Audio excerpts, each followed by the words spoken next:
Sme partia lyžiarskych nadšencov a lyže sú pre nás najväčšia láska a vášeň. Od roku 2022 sa venujeme príprave lyžiarskych talentov a inklúzii zdravotne a intelektuálne znevýhodnených športovcov. Na lyžiarskom trenažéri sa s profesionálnymi lyžiarmi venujeme analýze ich lyžiarskej techniky a odstránení chýb. Najčastejšie spolupracujeme s lyžiarskými klubmi a jednotlivcami mimo sezóny.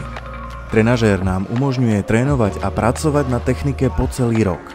V minulosti sme trénovali slovenských reprezentantov, ako napríklad paraolympijskú medailistku Sašku Rexovú či pretekárku svetového pohára Martinu Dubovskú.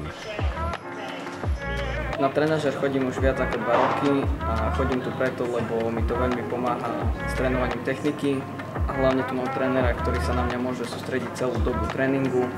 V našej práci nás ale veľmi teší, motivuje a ľudsky posúva vpred práca so zdravotne a intelektuálne znevýhodnenými športovcami, z ktorých sú mnohí aj reprezentanti Slovenska.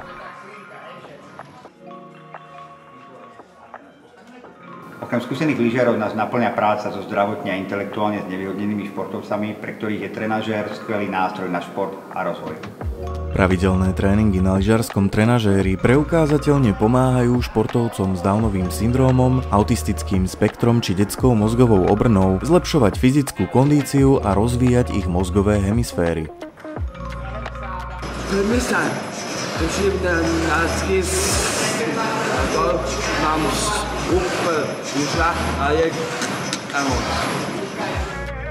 Financie z Fondu pre podporu športu by sme využili na sprístupnenie lyžiarskeho trenažéru pre zdravotne znevýhodnených a finančne skúšané rodiny.